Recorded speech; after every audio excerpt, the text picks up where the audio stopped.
Good morning, everyone. Let us continue with from where we left yesterday. Yesterday we had done about the graphs of quadratic expression. Today we're going to continue from same. Okay. So it is graphs of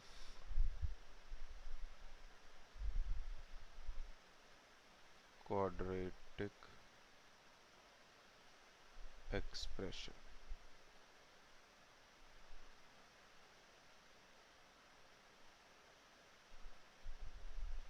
We had done yesterday about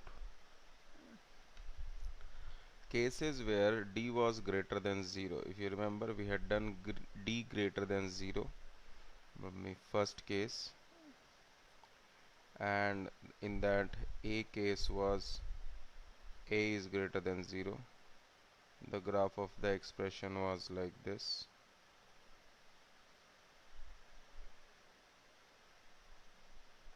This was alpha, this was beta. A is less than 0. It was like this. This is alpha, this is beta. D equal to 0 also we did for both.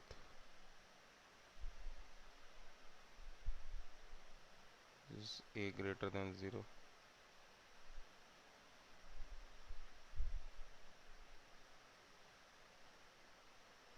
C less than 0. Alright. Notice that for me this y-axis does not really have that much great meaning. It can be anywhere. Okay, it does not mean that when a is greater than 0 both roots are positive. No, it does not mean for me like that. I've simply made a y-axis. Okay. So today for me, let us start with if what happens if pending cases will do d is less than 0. If d is less than 0, notice there are no roots. Understand, when there are no roots, what does it mean? If there are no roots, it simply means that the equation never becomes 0. So either it is always positive or it is always negative. Hai na? See, if it is positive somewhere and negative somewhere, then you should cross the axis. But if it is never ever touching the axis, means it is either lying above y-axis, above x-axis, or below x-axis.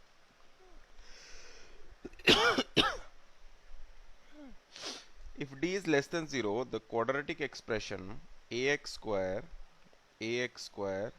plus bx plus c, okay, it what happened? It never becomes 0. Am I correct now?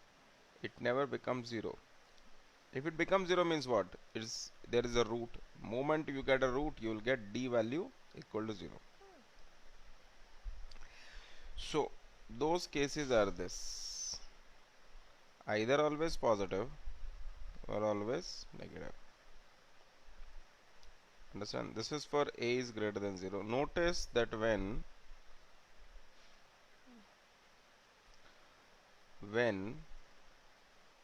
a is greater than 0, the curve, this curve is known as parabola.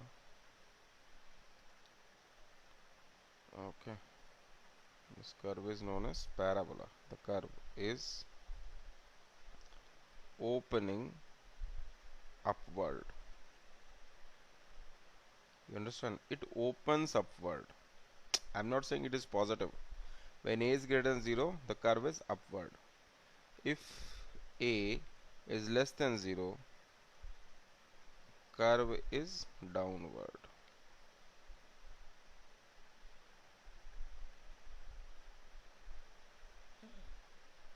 Like this.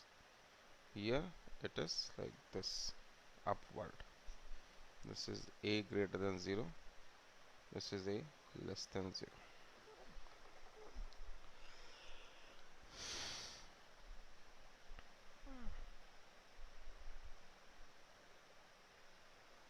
So there are totally 6 cases now we have understood. Remember, now there will be 6 cases. I'm going to draw all the 6. First is a greater than 0, d greater than 0. Now understand, if d is greater than 0 means what? There will be 2 points where there is going to be 2 points where this curve is going to become 0. Understand? So like this. This is for a greater than 0, d greater than 0. First part. Second part, when a is greater than 0, d equal to 0. So d equal to 0 means that the d equal to 0 means the parabola is going to have the parabola is going to, the equation is going to have what? One single root, no? The equation is going to have one root. Am I correct? The equation has got one root. So one root means what? It is an upward parabola and touching at one point only. This type of curve. Third, a is greater than 0, d is less than 0. If d is less than 0, understand, see, there cannot be any d is less than 0 means it doesn't touch the x-axis at all. If it was if it was below x-axis and opening upward, then somewhere it is going to touch or cut. So that means you'll get the roots, but you can't have roots. So the only possibility left is here, you see, like this, not touching the x-axis and opening upward. Understand? These are the 3 cases when a is upward. Let's now find the cases when a is downward. Okay, so I'm writing the 4th case. A is less than 0 and d is greater than 0. So if a is less than 0, d is greater than 0, this is the shape of the parabola. 2 roots, alpha and beta.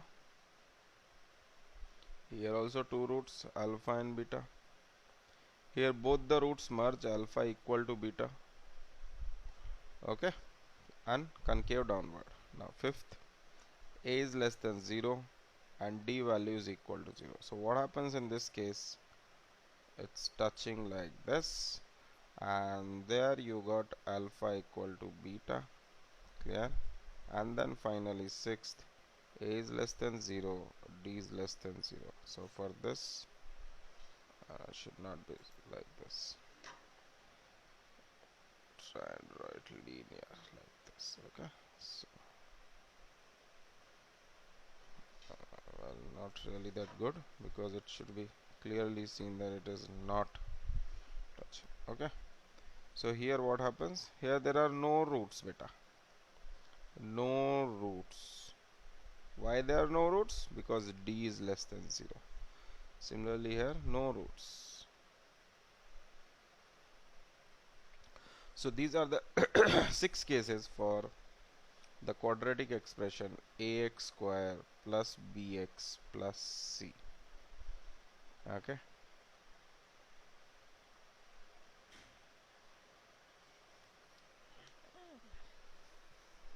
We'll move from here further.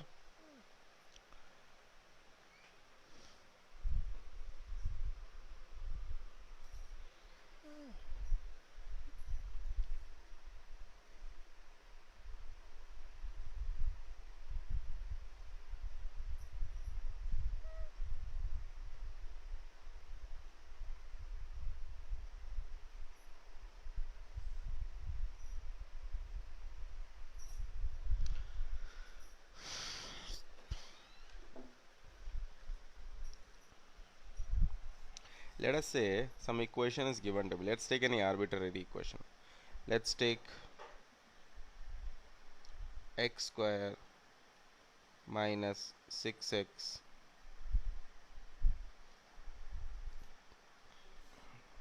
minus 7.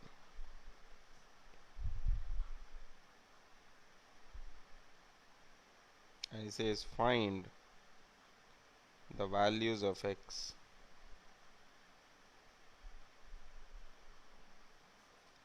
for which Qx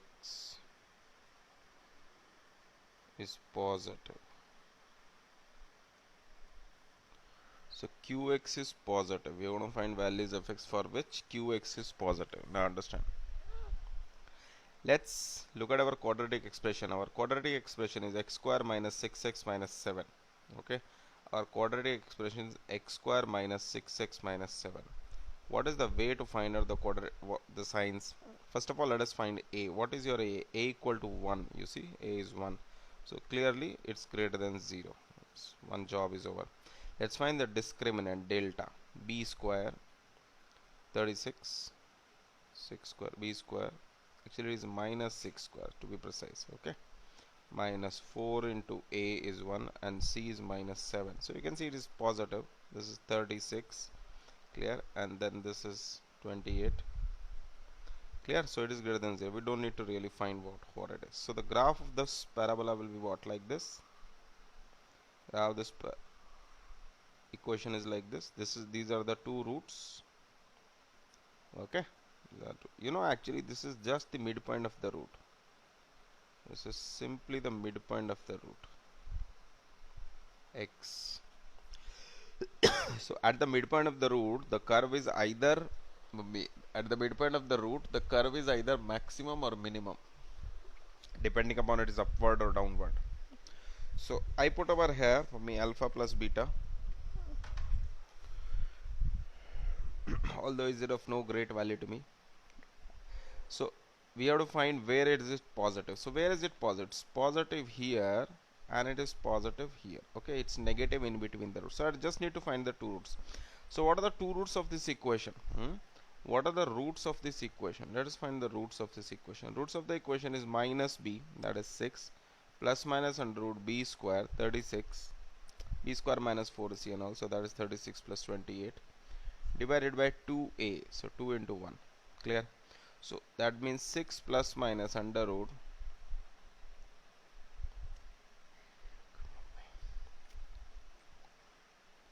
64. Okay, such a wonderful root it came. So 6 plus minus 8 divided by 2. So what is one root? One root 6 plus 8, 14 by 2, 7. And other root is 6 minus 8 minus 2 by 2 minus 1. So roots comes as minus 1 and 7. Okay. So minus 1 and 7. Yeah. Which the product of the root is minus 7. Which you can see. Product of the root is minus 7. C by A. Hai. And sum of the root you see is minus b by a. So that is 6. I'm just clearly coming over here. So our roots are correct. So this point is minus 1. This point is minus 1. And beta equal to 7. Okay. So when is it positive? It's positive from minus infinity to minus 1 and then from 7 to infinity. So expression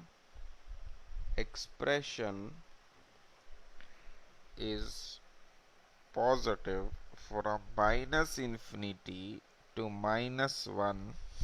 Okay, and this type of brackets union 7 to infinity. You know what is the meaning of this type of brackets? This is called this type of bracket.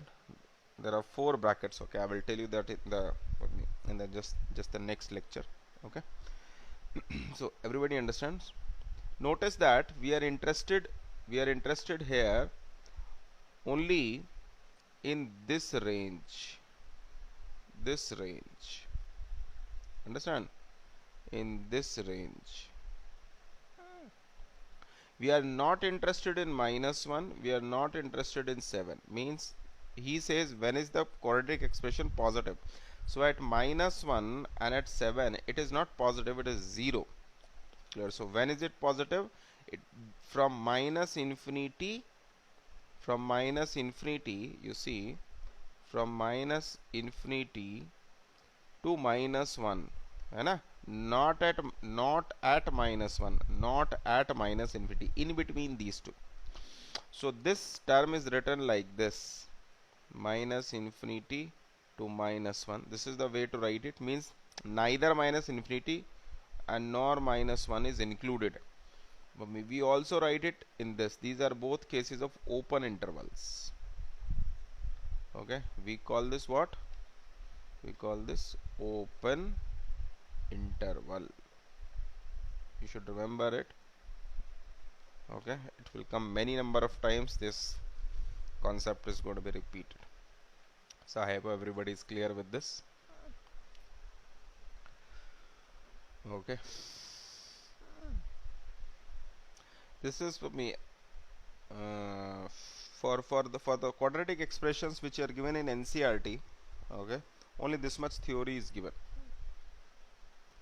Now we come to some general and biquadratic and those equations. So I'm rubbing this. Now let's come to general equations. Understand? Let us come to general equations. What is the meaning of general equations?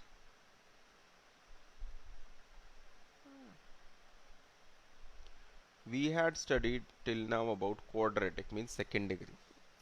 Let us now study more than second degree, means nth degree.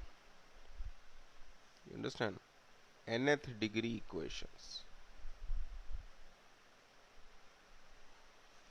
What is important about an nth degree equation? I am writing an nth degree equation. Let us say there is an equation an x to the power n plus an minus 1 x to the power n minus 1 plus an minus 2 x to the power n minus 2 and so on, keeps on going. I have lastly a2 x square plus a1 x plus a0 equal to 0. Look at this equation. Okay, look at this equation.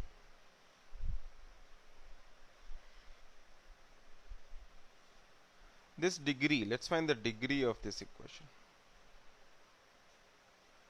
Degree of this equation is the highest power of the variable.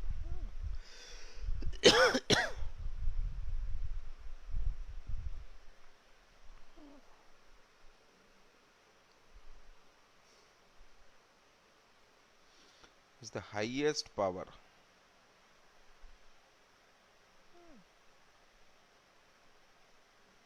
of the variable. Kitna is my highest power? What is the highest power over here? Is n. Understand? Always remember, degree of the equation is positive, never negative. Degree of equation is always what? Positive. We are talking about polynomial equation. Okay.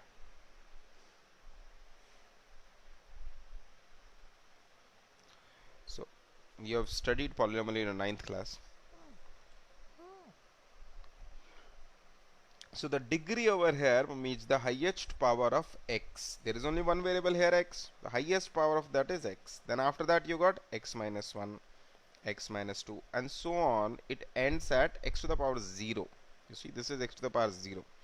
So the degree of a equation, degree of an equation is the highest power of the variable. Here that is n. Are you understanding? We will solve this. We will solve this equation. In fact, you cannot just simply, there are no straight methods by which you can solve. Like you can solve a linear equation. You can, any linear equation you can solve.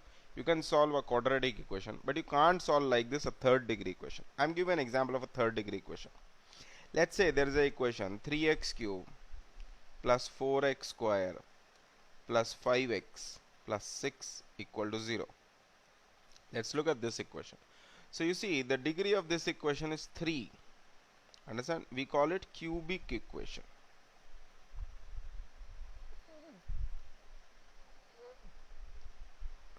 We call it cubic equation.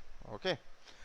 We're going to study some theorems for nth degree equation. I hope you have got a general idea about nth degree equations now. Now let us study some general theorems about n degree equation. Alright, see. I'll call it here nth degree equation.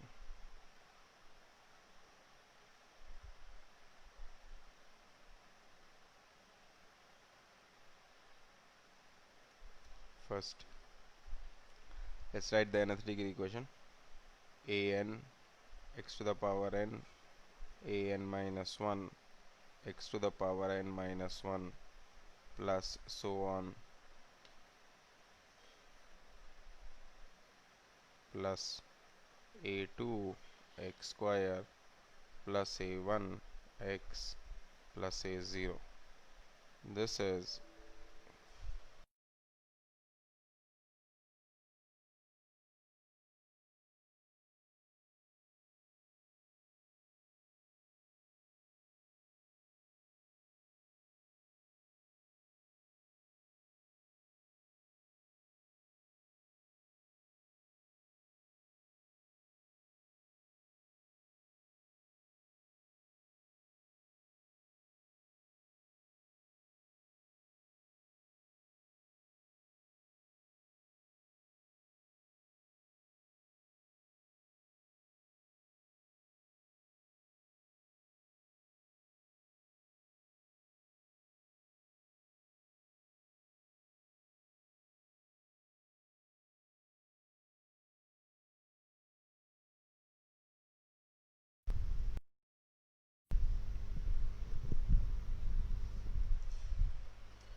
so this is a nth degree equation equated to 0. All equations can have 0 on one side.